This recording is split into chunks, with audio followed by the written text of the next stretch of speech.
Greetings, Mr. Cover here. According to the Harper Handbook of Literature, point of view, also known as narrative perspective, is the standpoint from which a story is told. On the surface, it is first, second, or third person narration, and each of these brings something special to the story. However, an effective point of view transcends the voice that tells the story. Harper's Handbook tells us that point of view is a term useful to focus the attention on the mental processes of the narrator rather than the physical relation of the story. To begin, we will take a look at the three types of narration. First, we will look at second person because it is the least likely to be used. Most second person writing is instructional in nature, but in fiction, second person is the use of you when referring to the main character. When done well, it can be an interesting perspective, but it is hard to sustain the you voice over an extended period of time. Therefore, it is most effective with short or flash fictions. The following is an example of second-person narrative. Just a second, you say as you reach into your messenger bag and pull out your journal, along with your Mont Blanc fountain pen with a gold nib. You sit at the sofa nearest the fireplace and pull the coffee table closer while you lay the open journal on the table. You remove the envelope that marked your place and slip it into your jacket pocket. I find the second person point of view leads itself to present or future tense, but not past tense. There is something about reading "you said" as you pulled that makes me cringe because I think to myself, of course, you know what you did. I don't encourage anyone to write in second person except as an exercise in character perspective. Next on the ladder of narrative perspectives is first person, although this is often the most popular with beginning authors.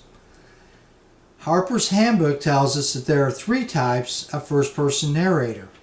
First person is protagonist, the hero or heroine of the story.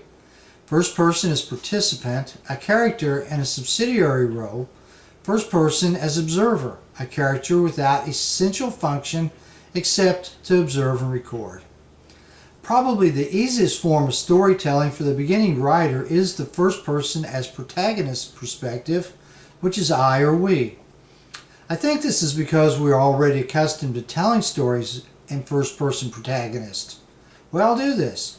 The stories may be factual, as in relating an event in which we participated, but it is still a story when we tell it. Suppose you're in a fender bender on the way to work. When you arrive at work, you will probably tell it first to your boss when you explain why you were late, and then retell it to your co-workers over break and lunch. The first person narrative will begin something such as, "I was in a wreck on the way to work."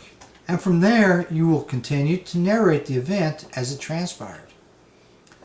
An example of first person as protagonist is found in the opening of Louise Eldridge's The Red Convertible, when the narrator states, "I was the first one to drive a convertible on our reservation." Because we are accustomed to relating events in first person past tense, it feels right to write our stories this way. And there's nothing wrong with that as long as we remember that we are writing fiction and not retelling some factual event. Possibly one of the trickiest parts of writing fiction in first person is maintaining the character as a persona and not slipping our own personalities into those of the characters. It becomes easy to begin writing about how I would behave in a situation instead of maintaining the character's personality. First person as participant often takes on a plural voice, as in The Red Convertible, when the narrator, Lyman, relates how he and his brother, Henry, saw the car for the first time. "We were walking down Portage anyway, seeing the sights when we saw it. There it was, parked, large as life, really, as if it was alive. Then, before we had thought it over at all, the car belonged to us, and our pockets were empty. We had just enough money for gas back home." An example of the last perspective, first person as observer, also comes from the red convertible, when Lyman talks about Henry. When he came home, though, Henry was different. And I'll say this, the change was no good. As we can see from these three examples, more than one perspective can inhabit a story, but they remain in the same narrative voice. The story doesn't shift between Lyman's voice to Henry's voice and back again. Unlike a novel, a short story doesn't have chapters. Therefore, it lacks the space necessary to shift narrators. Maintaining one narrator is essential to the essence of a short story, be it second, first, or third person. The reader expects the story to be told from one character's point of view. The most popular point of view, third person, that is, he, she, or it, lends itself well to fiction because it allows a broader liberty with characterization than first or second did. Third-person perspective is told from outside the story. Since the narrator is not a character, the reader is more prone to trust what the storyteller says. The narrator has no vested interest except to report what happens. The Harper Handbook of Literature tells us the third-person narrator came first in the form of the anonymous storyteller who pretends no personal relation to the tale beyond the fact of knowing it and perhaps contributing to its shape. According to the Harper Handbook, third-person narrative can take the shape of the omniscient, all-knowing, the limited omniscient, only told from one character's perspective, and the objective method, where the narrator's voice is so removed from the narration that it gives the reader a direct and immediate relationship to the speeches, thoughts, and actions of the characters. Of these, the most popular for short fiction is the limited omniscient. The difficulty with the all-knowing point of view, especially with short fiction, is that it opens the door to revealing too much. It can be difficult to reveal every character's thoughts without letting the reader know elements that give away the character's motives and signaling not only characters' actions but the outcome of the story. This style of writing has not found favor with modern audiences, and I cannot, off the top of my head, think of any published modern short story that uses third-person omniscient narration. The problem with the objective method is that it lends itself to telling more than showing and doesn't get into a close narrative perspective.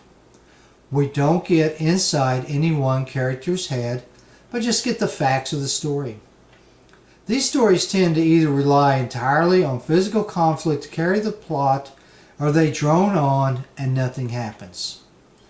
If you are going to use third person, I encourage you to use the limited omniscient voice. Most modern short fiction is written in this style because it allows the reader to connect closely with one character, allows for both distant and close psychic distances, and allows the narrator to take a safe distance from the character to maintain objectivity. The narration can relate what occurs when to other characters, but only to the extent of what the protagonist would know, as in The Lady with the Pet Dog, when Chekhov introduces the reader to the protagonist's wife. She was a tall, erect woman with dark eyebrows, stately and dignified, and as she said of herself, intellectual. She read a great deal, used simplified letters in her spelling, called her husband not Dmitri but Dimitri, when he privately considered her of limited intelligence, narrow-minded, dowdy, was afraid of her, and did not like to be at home. From this brief section, we can see that everything Chekhov uses to describe the wife are things that either the main character can know from observation, or else are things that he believes to be true about her. This type of narration brings us closely inside Dmitri's head and establishes his personality while describing his wife and their relationship. While I encourage you to write in either first-person or third-person limited omniscience, whatever narrative perspective you choose, be sure to maintain that perspective throughout the story, and avoid giving multiple points of view from different characters. Pick a character, get inside that character's personality, and present that person in a manner that stirs emotions. We don't have to like the character, but we do need to experience what the character experiences. And above all else, keep writing.